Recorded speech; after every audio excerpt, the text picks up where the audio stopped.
যদি আপোনাৰ জীৱনত এই দুটা সংকেত দেখা দিয়ে তেন্তে এটা ক্ষণ থমকি ভালদৰে চিন্তা কৰক।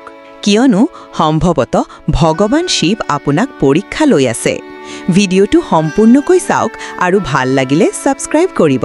যেতিয়া মহাদেৱে এজন ব্যক্তিক পৰীক্ষা লয় তেতিয়া সি মানুহজনৰ বিশ্বাসৰ শিখৰবোৰলৈকে কঁপি উঠে। যেনেকৈ সকলো আশা ভৰসা হঠাতে হেৰাই যায়, সকলো পথ বন্ধ যেন, আশাৰ পোহৰো দেখা নাযায়। কিন্তু ইয়েই সঁচা পৰীক্ষা। যিজনে এই অন্ধকাৰতো শিৱৰ দীপ জ্বলাই ৰাখে সেয়েই তেওঁলোকৰ পৰীক্ষাত সফল হয়। সংকেত নম্বৰ 1, আপোনাৰ জীৱনত হঠাতে সমস্যা আৰু চক্ৰান্ত বৃদ্ধি পায়। আৰ্থিক সমস্যা, মানসিক উত্তাপ, পৰিয়ালত বিবাদ, প্ৰতিটো খোজত বাধা। কিন্তু শিৱয়ে কাকো ধ্বংস নকৰে, তেওঁ গঢ়ি তোলে। তেওঁ আপোনাক শক্তিশালী মানুহৰ ৰূপত গঢ়ে, যিয়ে জীৱনৰ প্ৰতিটো আঘাত সহ্য কৰিব পাৰে। সংকেত নম্বৰ 2, অনেকবাৰ ভগৱানে আপোনাৰ জীৱনত হঠাতে সুখ সমৃদ্ধি আনে। সকলো কথা আপুনি ভবাৰ দৰে হ'বলৈ ধৰে।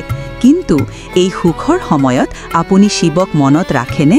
কাৰণ দুখত সকলোৱে ভগৱানক চোৱাৰে, কিন্তু সুখত যিজনে শিৱক নাপাহৰে সেয়েহে সত্য ভক্ত।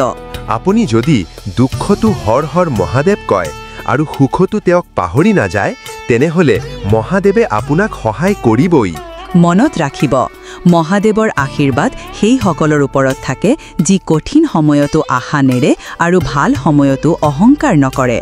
সেয়ে যদি আপুনি সমস্যাৰ মাজেৰে গৈ আছে বা আপোনাৰ জীৱন হঠাতে সুন্দৰ হৈ পৰিছে, ভালদৰে লক্ষ্য কৰক। সম্ভৱতঃ শিৱ আপোনাক পৰীক্ষা লৈ আছে।